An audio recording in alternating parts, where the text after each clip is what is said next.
sometimes had overseers who were black. Am I right? You had overseers that were black. And a lot of those black overseers may have been better than the white overseers. But they still were overseers. They still ran the plantation. This is still the United States of America. This is what it is.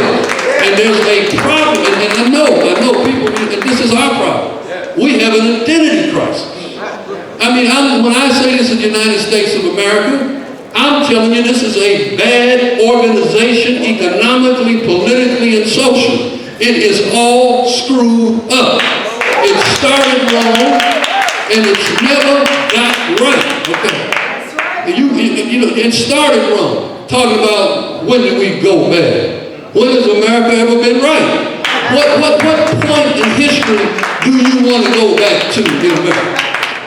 What do you want to do that you used to do in America?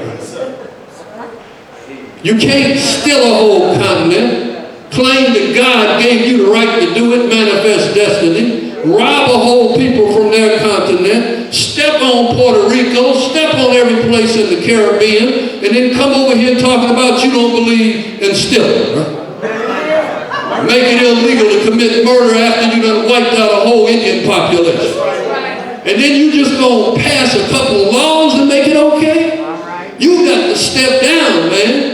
I mean, if you were in a nation where some king or boss or president was doing something, the only way he could straighten it out, he'd have to step down. She'd have to step down. The whole government would have to fall up its bag and go home.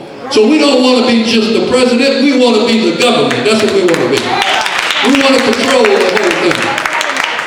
Proportionate to our numbers. We have to have a program that dismantles the empire. The United States is not a nation, it is an empire. That's what it is. It's built like all other empires. Taking things from people that didn't belong to them. Now I see some people sitting with startled faces. It's kind of like when you first heard there wasn't no Santa Claus, right? But I know what I'm talking about. I know what I'm talking about. They made a mistake when they sent us to law school. Because we already had a feeling, but then once we saw it, we knew what we were talking about. I'm telling you, like Malcolm said, go back, check the books. If we're wrong, then we're wrong. And you don't change the reality by pointing to one or two good white people. That's not the issue. John Brown was a hell of a white man as far as I'm concerned. But they treated him just like they treated you. Said the man was crazy and killed him. That's what they did. And so what you need to understand that the fundamental genesis of the United States of America is wrong. It has to be dismantled for the Puerto Rican sake, for the African sake, for the Indian sake, for the Mexicano sake. They have created borders which were illegal in the first place. Now they call the Mexicans illegal for crossing borders, which they were crossing long before the United States of America. It's wrong. And that same wrongness is what's in Afghanistan now. It's what's in Iraq now. It didn't start in Iraq. It didn't start in Afghanistan. It started right in Mississippi. That's where it started. That's where it started. It's the same white supremacy dressed up to look like something else. They even will put white supremacy in blackface. I'm telling you, right? They will do it.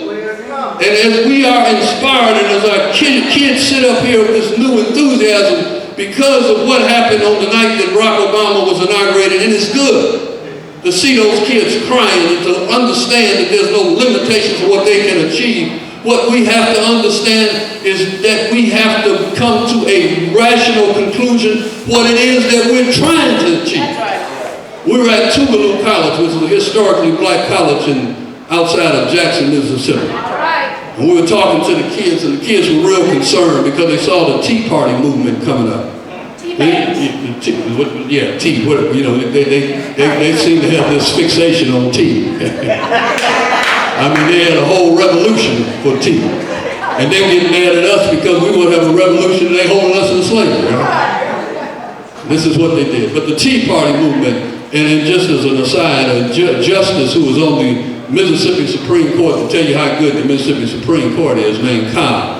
She resigned from the Mississippi Supreme Court so she could go to North Mississippi to help organize the Tea Party movement. She was the one that wrote the decision that suspended me, by the way, right? Okay. But this is what we got. But as we confront this situation today, this Tea Party movement, we were talking to the Tougaloo students. And the Tougaloo students were all concerned, said, we might not be able to get Barack Obama reelected. I said, you got to shoot higher than that. See, and even if you want to get Barack Obama reelected, you got to shoot higher than that. Because the world has to be changed. And we have to be shooting to change the world. And if we change the world, then it really won't make a difference who's in the United States presidency. In fact, it might not be a United States presidency, right? If we change it sufficiently. It might be called something else, right? Which represents a union, a real union between the people that live here. Not a white supremacist orchestrated and imposed empire, but a real union between people who live in America, right? Secondly, we have to build economic. This is a difficult task because even though we get $500 billion that come through our hands every year, we don't have a firm grip on it. We don't even have a firm sense of it. And so we have to use that political power that we have in order to try to influence the economic resources that we can grab a hold of. When she talks about Africa Town, then everybody in the city of Detroit should respond to that. Oh, yeah. Everybody should respond to that. In fact, to the extent possible. And if you're going to make a mistake, then make a mistake trying to do better rather than trying to do worse, right? Yeah. To the extent possible, no contract should go down in any city unless we are in control of the contracts or being built to be in control of the contracts. No contracts. We keep rationalizing. They come in here talking about they're going to give us 20% of the job. We 85% of the population. Where the hell is everybody else coming from that's working the job? Where are they coming from?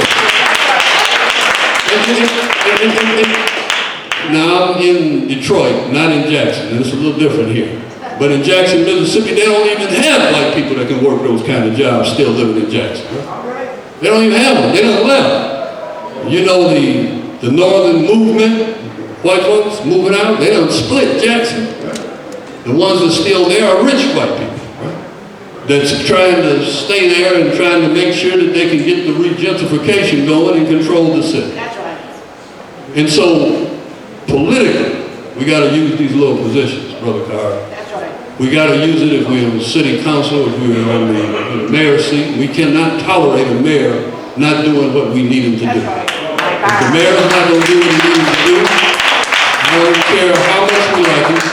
And I love Dave Bean because I'm a Piston fan, right? Okay, well, I mean, I'm a Piston fan. You got to excuse me. You know what I mean? Look, we have our names that we do because of age. My father and his father and most of the fathers in that generation probably hate the Pistons. They hate the Tigers and they hate the Lions because they were very racist and they refused to put blacks on the team. And so I was listening to Smokey Robinson talk, and he was talking about how his daddy hated the Tigers, right? And that's the way it is. But, you know, if I got to be brainwashed about anything, it's at least about basketball, right?